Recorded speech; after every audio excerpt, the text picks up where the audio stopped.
Welcome to Short Scale Modelling. This is part 2 of Revell's Tornado IDS scale 1 to 48. In part 1 I dealt with the building of the cockpit and everything else that comes with that. In part 2 I'm concentrating on putting in the wings mostly and trying to get them to work, as well as mixing some paint. So let's jump into this and see how I get on. Starting off with painting the air intakes, and this is 371 light grey, and I'm painting the inside of these. The main landing gear is also getting painted in the same colour. If you're not putting the gear down, you're having it up, you don't have to paint these parts. The outer housing of the rotary fans has the same colour, but it's not really necessary to paint them because you won't see that part anyway, or even just a glimpse maybe. The blades are painted in 99 aluminium.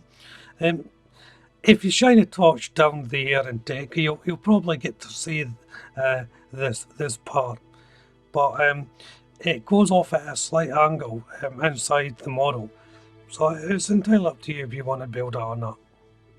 The next part to be assembled is the landing gear compartment base. Now the instructions say build these in sequence, so this is part 1 of that. Before you place in the air intake cover, there's a couple of fins that you have to place in. Now these are quite small, and I had to adjust the hole slightly for these to fit, so the location points weren't fantastic. There is 2 on each side. You don't really get to see them, but you'll see them more than you do the rotor fan anyway, so make sure these get built. So then once that's on, place it in the bottom half of the air intake. Now you want to be careful with your cement here. I had chosen not to cement the top part that leads on to the cockpit. This part is quite pliable and it will move up and down. Now the reason for that is it will just give me a little bit more wiggle room once I build the other parts on. So I didn't put any cement on for now, just on the lower, the bottom end part of the air intake. I've just clamped it down so it won't move before putting in the fans.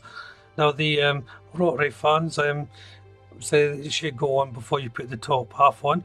It makes it a little bit difficult to assemble that way, but there's enough room just to push them in once it's assembled. So next I'm going to be making up some paint, and I thought I'd just leave this little part in the video because there's 3 or 4 sets of different paint it's asking to be mixed up. Generally I don't mix paints, but for this build and the build I'd done previously, I had a bit of mixed paint left over, so I thought, well, I may as well mix it up. And as you can see, I'm using the starter kit little pots to do this. And for this colour, this is what I'm going for, the 80% of the 374 and the 20% of the 301.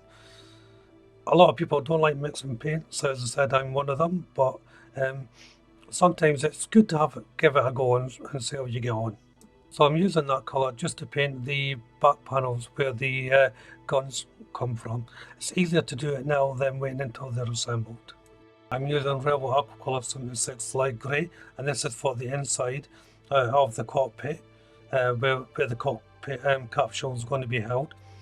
And now that's painted, it's time to place in the little guns. You have to assemble the barrel for these little guns, and they're absolutely tiny, so be careful when you're doing this. There's a tiny little hole that they just slip into.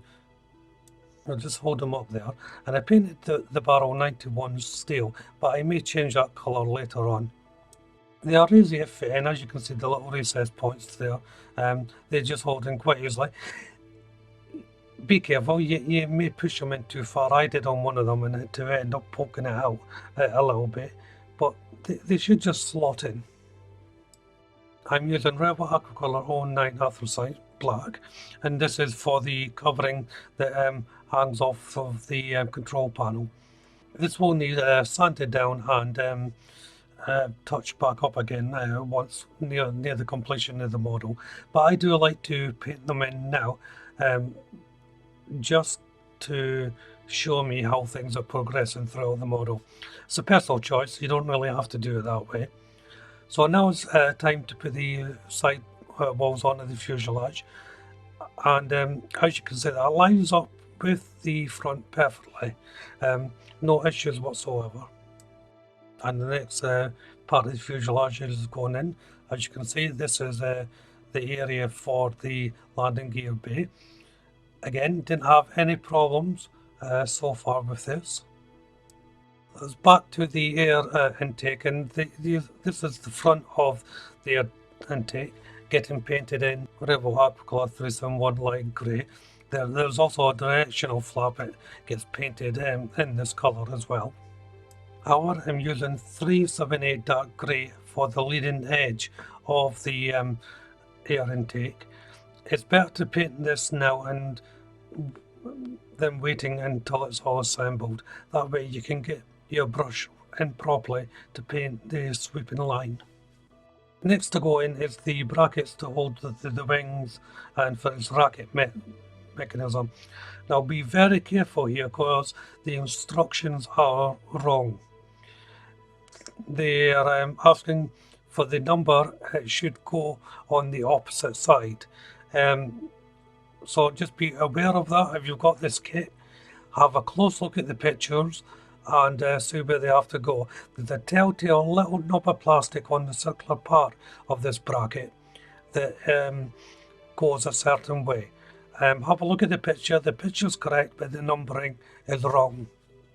As you can see there, I'm painting, so I'm using the mixed paint that I made up, and I'm painting the side of the fuselage where the air intake covers go on to.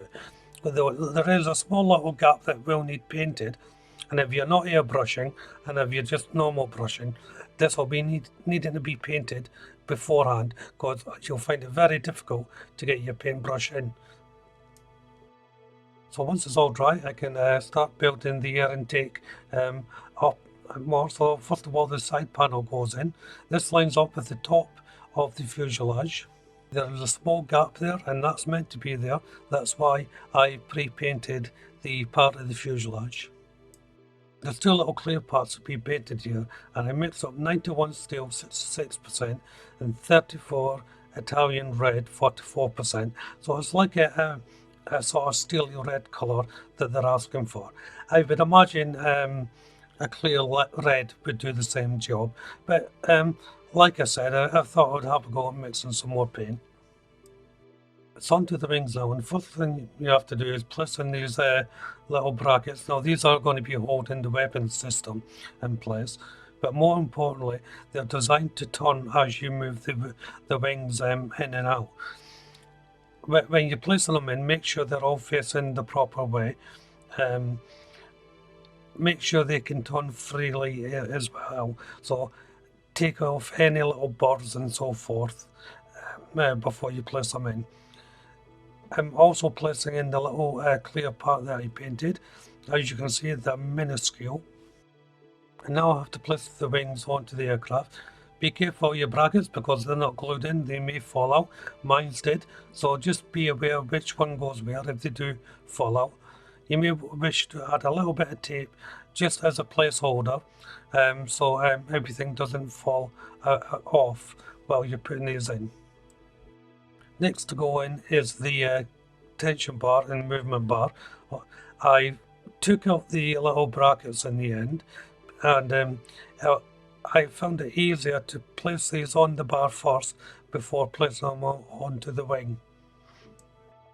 It was then easier to place the bar onto the wing, starting with the main ratchet bracket before swinging it over onto the actual wing.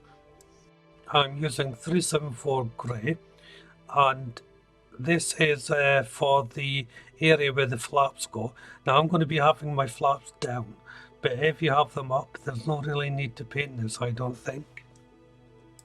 Also with the supporting arm as well, where the flaps are, they will come off if you're having the flaps in the closed position. So it's time to place on the wings.